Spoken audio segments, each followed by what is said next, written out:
नमस्कार दोस्तों, मैं हूं ब्रिजाराम। आप देख रहे हैं ज्ञान गंगा 21 चैनल।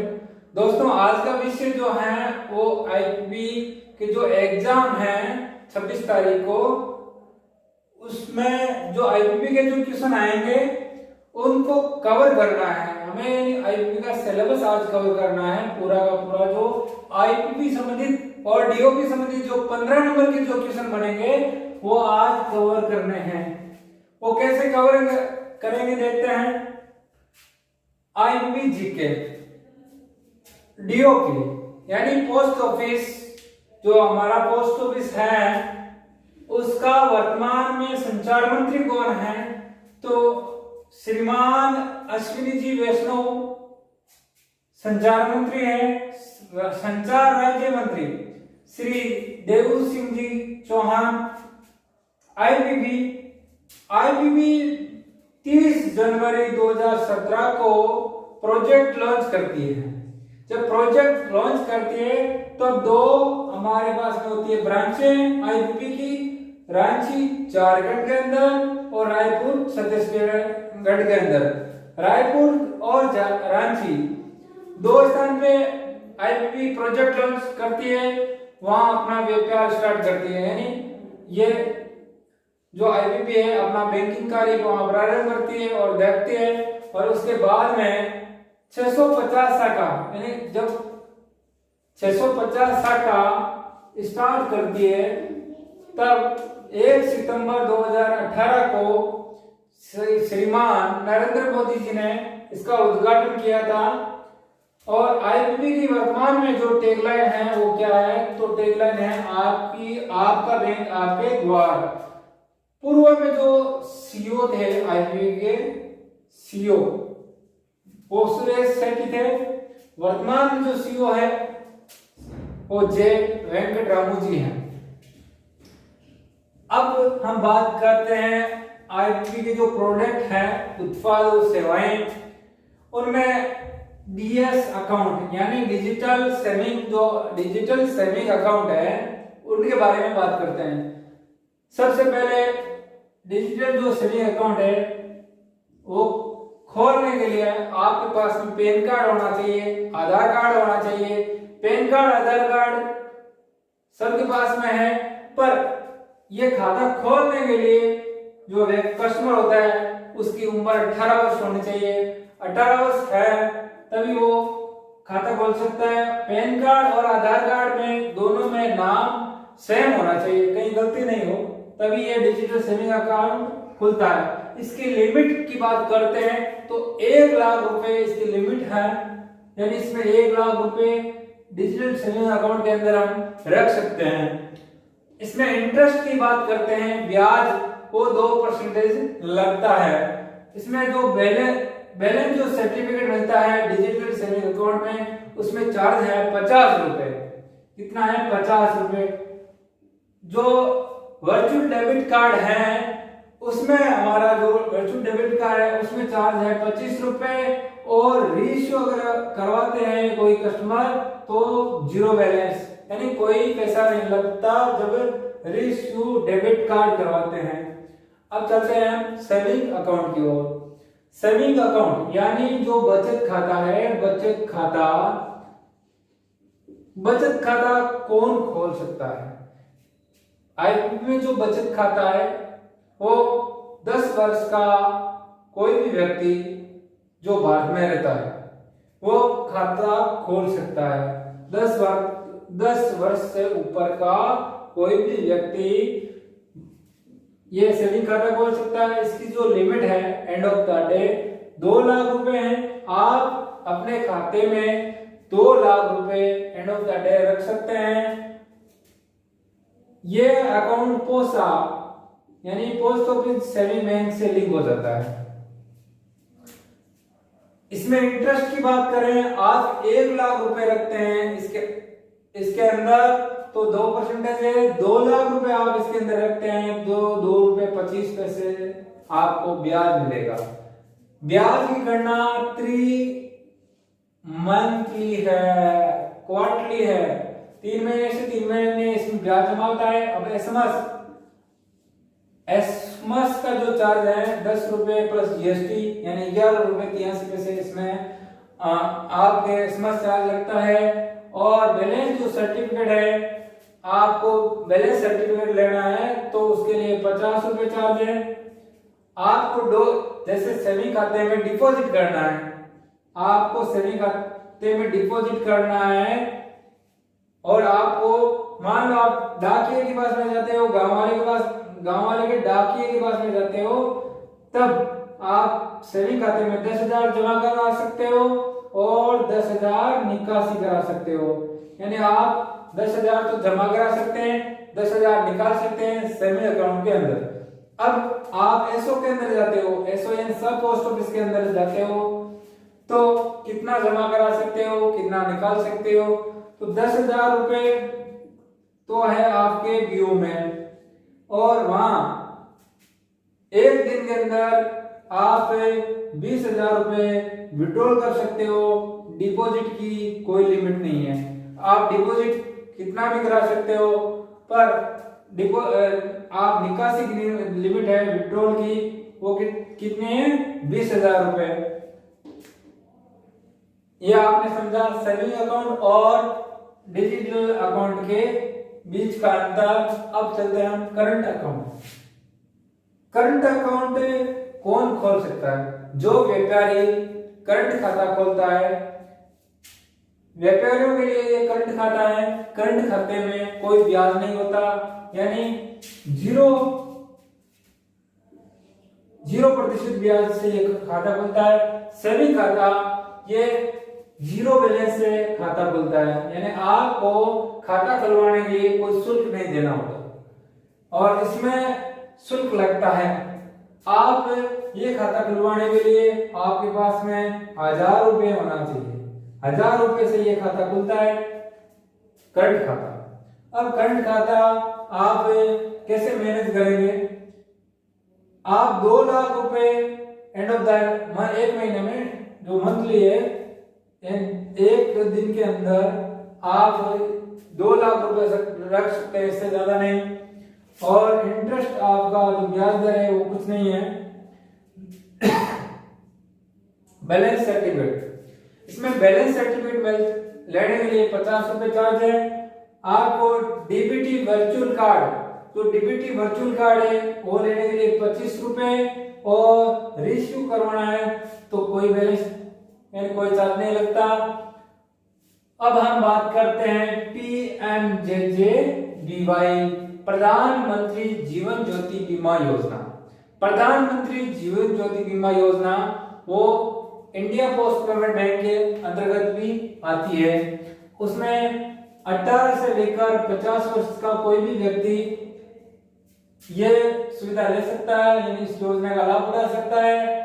और अभी जो इनकी जो दरें हैं, यानी वो आपको अगर करवाना है पीएमजेजेबीवाई, तो आप को जो एनुअल शुल्क है वार्षिक शुल्क कितना लगेगा? तो वार्षिक जो शुल्क है जून और जुलाई और अगस्त, जून जुलाई अगस्त में आप ये लेना चाहते हैं पीएमजेजेबीवाई की स्कीम, तो 436 रुपए आपको लगेगा। और सितंबर अक्टूबर नवंबर के बीच में लेते हैं तो 342 रुपए लगते हैं। और दिसंबर और जनवरी और फरवरी के बीच में आप लेते हैं 228 रुपए लगते हैं। और मार्च अप्रैल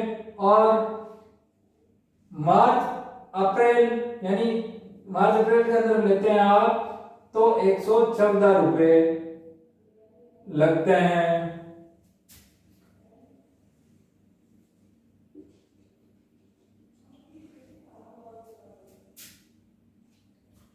Bajaj aliens life insurance, IPP Bajaj life insurance की प्रोडक्ट प्रोवाइड कराती है हमें, तो ये बीमा भी आईपीपी के अंतर्गत आता है। अब हम बात करते हैं डीओपी के जो एम्प्लॉय हैं वर्तमान में वो कौन कौन से हैं? श्रीमान Vineet Pandey ji, secretary department of postal and जो डिपार्टमेंट बोर्ड है उसमें श्रीमान आलोक शर्मा जी डीजी पोस्ट, यानी जो दिल्ली में डीजी पोस्ट है पोस्ट उसके अंतर्गत उसमें उस पद पर है श्रीमान आलोक शर्मा जी। श्री अमन शर्मा जी सेक्रेटरी यानी सचिव है पीएसबी के यानी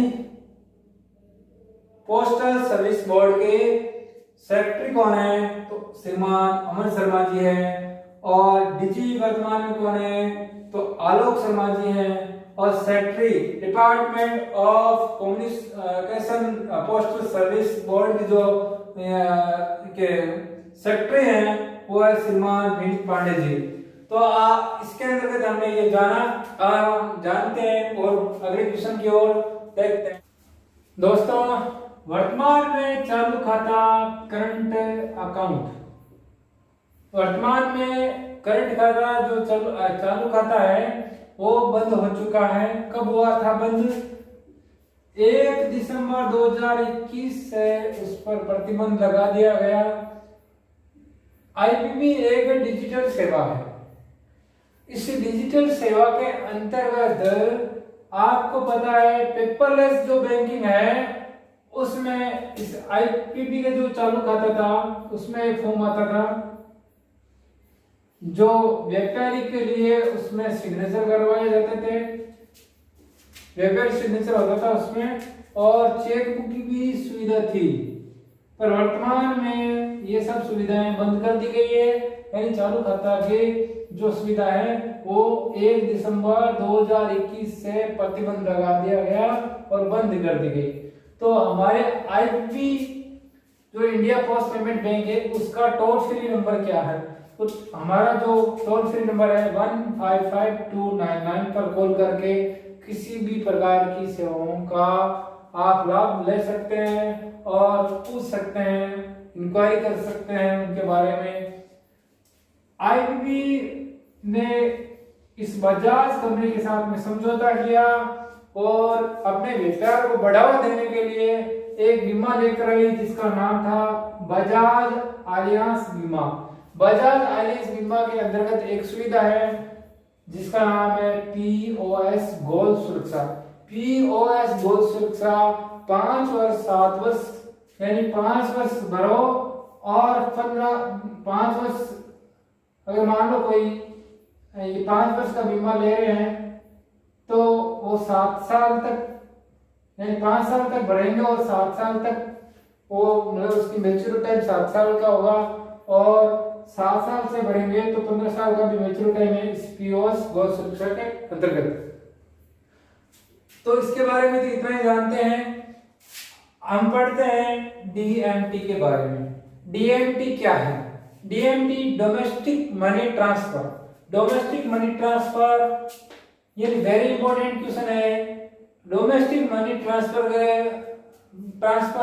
जो सुविधा है उसके अंतर्गत जो सुविधा आईपीपी ने दी है सेविंग अकाउंट के अंतर्गत, यानी आईपीपी मोबाइल बैंकिंग के अंतर्गत हमारी जो लिमिट है दिन में वो कितनी क्या है, तो मैक्सिमम यानी ये तो है मिनिमम अकाउंट की जो लिमिट है और मैक्सिमम अमाउंट की जो लिमिट है ये है और पर डे लिमिट है ये है। तो आप नेट कर रहे हैं तो ध्यान दीजिए मिनिमम जो अमाउंट है 1 रुपए तक आप सेंड कर सकते हैं यानी भेज सकते हैं और मैक्सिमम 1 लाख रुपए तक आप पर डे के ट्रांजेक्शन के आधार पर 1 लाख रुपए आप भेज सकते हैं और मैक्सिमम 1 लाख रुपए आप भेज सकते हैं यानी पर डे ट्रांजेक्शन, यानी आप एक बार ट्रांजेक्शन करते हैं तो एक बार में 1 लाख रुपए भेज सकते हैं और पर डे 1 लाख की लिमिट है। किसके अंतर्गत? नेट के अंतर्गत। आप आरटीजीएस कर रहे हैं तो मिनिमम आप 2 लाख रुपए भेज सकते हैं, मैक्सिमम आप 5 लाख रुपए, पर डे भी 5 लाख ही भेज सकते हैं। आईएमपीएस कर रहे हैं आप मोबाइल बैंकिंग के द्वारा तो 5 रुपए कम से कम भेज सकते हैं। तो हमारे इनमें से क्वेश्चन बनता है कि आप IMPS के अंतर्गत इंडिया पोस्ट पेमेंट बैंक के मोबाइल बैंकिंग सेवा के अंतर्गत आप मिनिमम अमाउंट कितना भेज सकते हैं, तो उत्तर होगा 5 रुपए। इसके अंतर्गत पूछ लेते हैं कि आप IMPS सुविधा, ये जो है इंडिया पोस्ट पेमेंट बैंक की मोबाइल बैंक सुविधा के अंतर्गत मैक्सिमम कितनी रुपए भेज सकते हैं, तो मैक्सिमम 50,000 रुपए है, पर डे लिमिट है 2 लाख रुपए पर, यानी अमाउंट पर ट्रांजेक्शन तो 50,000 रुपए और पर डे लिमिट है 2 लाख रुपए। किसके अंतर्गत? IMPS के अंतर्गत। IMPS फुल फॉर्म है immediately money, IMPS immediate money transfer service.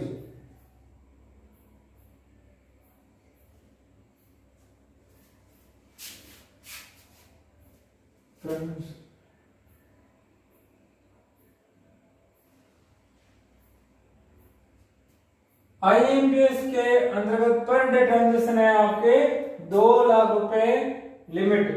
UPI, आप मोबाइल बैंकिंग सुविधा, ये जो मोबाइल बैंक है की, उसमें UPI कर रहे हैं तो मिनिमम अमाउंट लिमिट है 1 रुपए और मैक्सिमम पर ट्रांजेक्शन लिमिट है अमाउंट 10,000 रुपए और पर डे आपकी 20,000 रुपए, यानी आप 20,000 रुपए से ज्यादा पैसे नहीं ले सकते, UPI कर रहे हैं।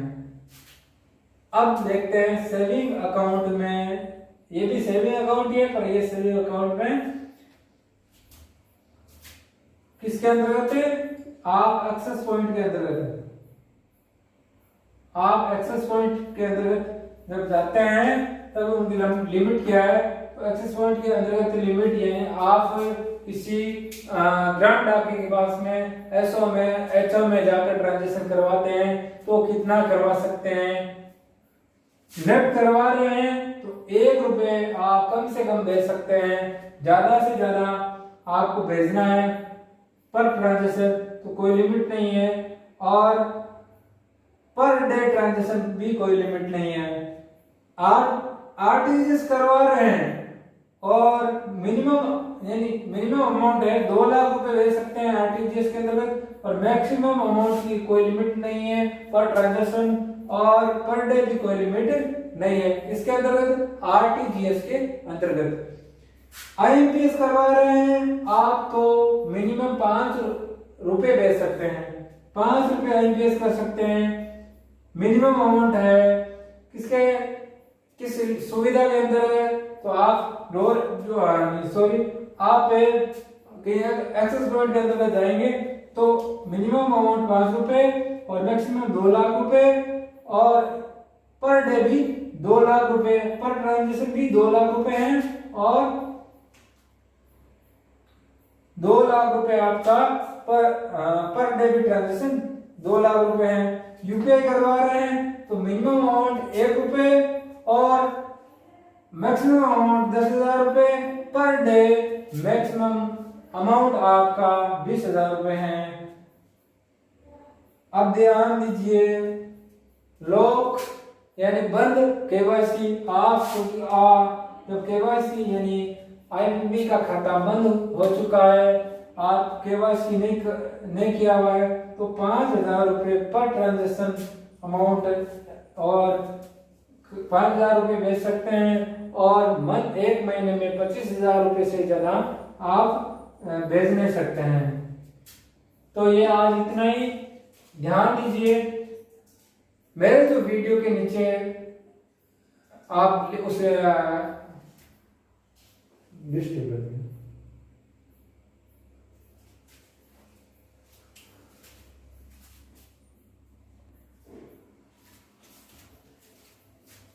दोस्तों, आपका एग्जाम 26/6/2022 को है, इसलिए आप वीडियो के नीचे लिंक पर जाकर आप सभी प्रकार के सर्विस चार्ज, कोई भी प्रकार का जो क्वेश्चन बन रहा है IMPS संबंधित, और मैंने वीडियो के नीचे जो लिंक दिया हुआ है उस पर सभी प्रकार की जो PDF है वो डाल दी गई है, और वहां जाकर आप उसे डाउनलोड कर सकते हैं और पढ़ सकते हैं। 2 दिन फ्री है, और अच्छे से पढ़िए, अच्छे से एग्जाम दीजिए। धन्यवाद।